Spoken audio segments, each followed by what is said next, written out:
you voting yes or no on Amendment 4 in Florida? So I think 6 weeks, you need more time than 6 weeks. I've disagreed with that right from the early primaries. When I heard about it, I disagreed with it. At the same time, the Democrats are radical because the 9 months is just a ridiculous situation where you can do an abortion in the 9th month. And, you know, some of the states like Minnesota and other states have it where you could actually execute the baby after birth. And all of that stuff is unacceptable. So I'll be voting no for that reason. That was Donald Trump making perhaps one of the biggest missteps in a campaign that is already steeped in missteps. Here he's announcing that he'll vote against Amendment 4 in Florida, which is the referendum on Florida's ballot protecting the right to an abortion. And most tellingly, the reason he gives is a complete lie. That women are having abortions into the 9th month, and that in some states you can just execute a baby whenever you want. A lie so pervasive that Republicans have gone all in pretending that it's real. Whether we're talking about choice and her stance on defending a woman's right to choose versus Donald Trump, who eliminated a right to choose in this country. Well, he sent it back to the states, to be fair. Let's be very clear. He is proud of the fact that he demolished the national right to choose in this country, period.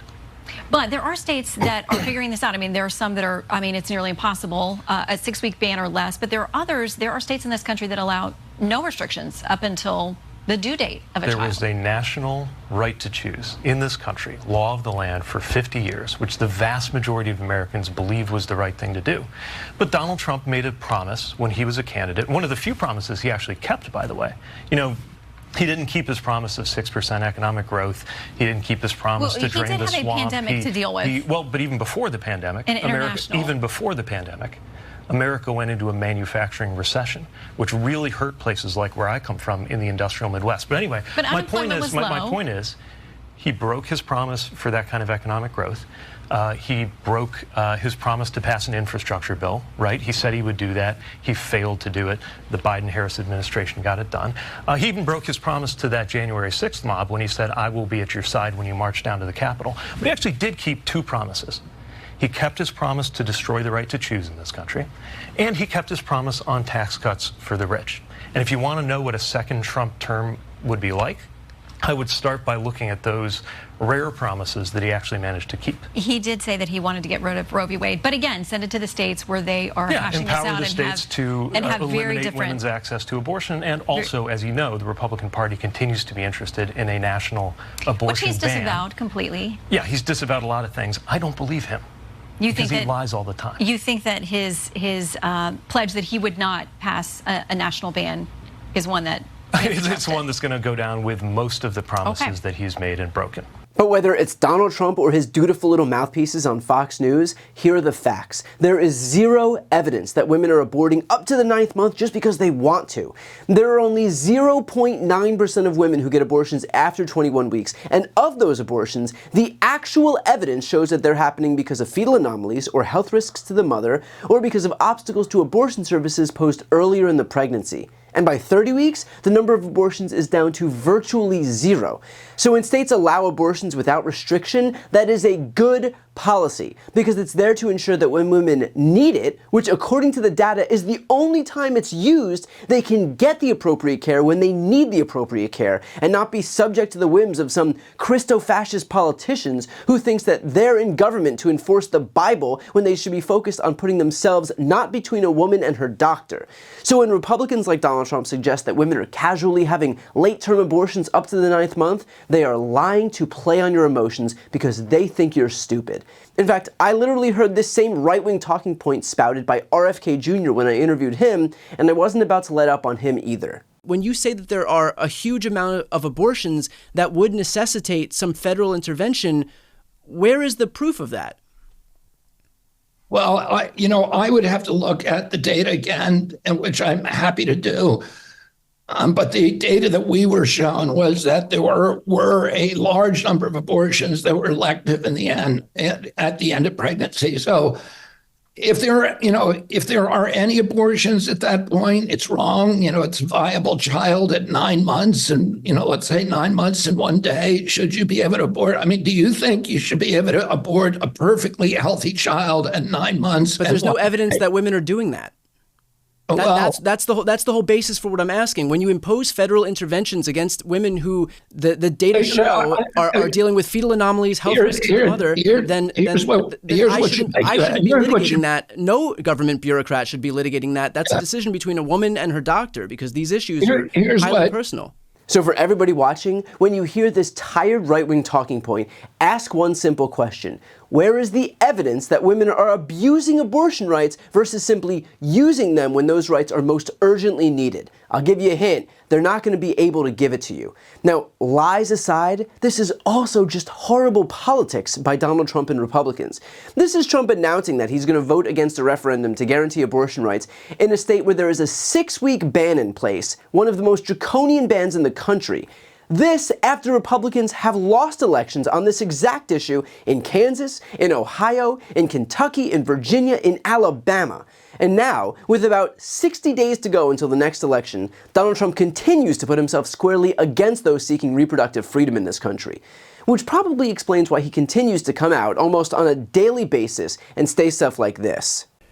And I was able to do that. A lot of presidents have tried. Roe v. Wade, I'm not telling you any big secrets. People have been trying to end it, terminate it for years. It really is telling that this guy is so desperate to take credit for things that he continuously takes credit for the least popular policy in modern American history.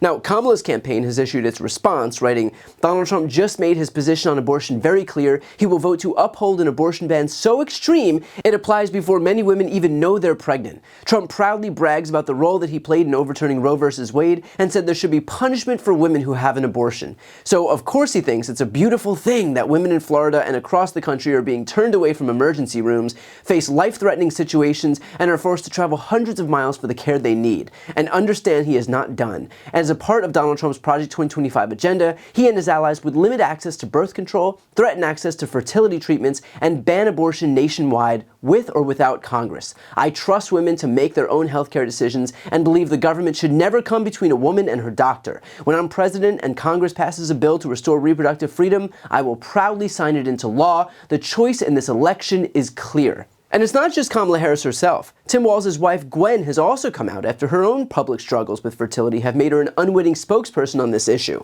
And we certainly won't stand for Donald Trump trying to rewrite his record on reproductive health care. He tried that yesterday. Teachers, you can smell that a mile away, can't you? Yes. And in the classroom, we believe in telling the truth, right? So here are the facts, and there aren't any alternatives to these. Donald Trump is the one who took down Roe and put access to IVF at risk. That's a fact. And he's running on a platform that puts these treatments at risk nationwide, and that's a fact.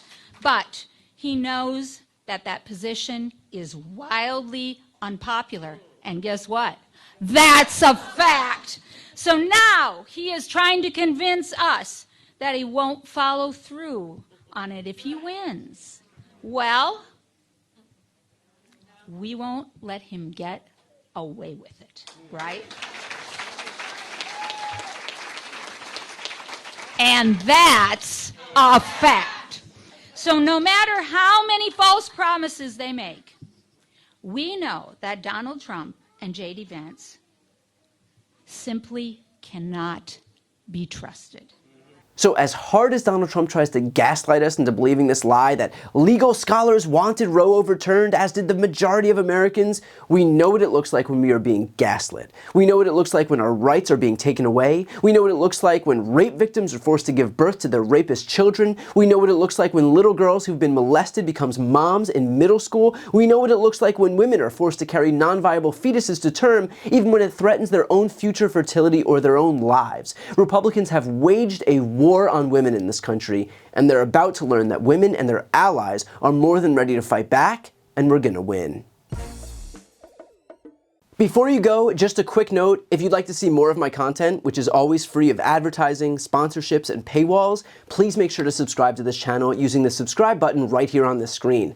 And if you'd like to support my work even further, you can grab a copy of my instant #1 New York Times selling book, Shameless, available for sale right now. That link is also on this screen. Thanks so much for watching.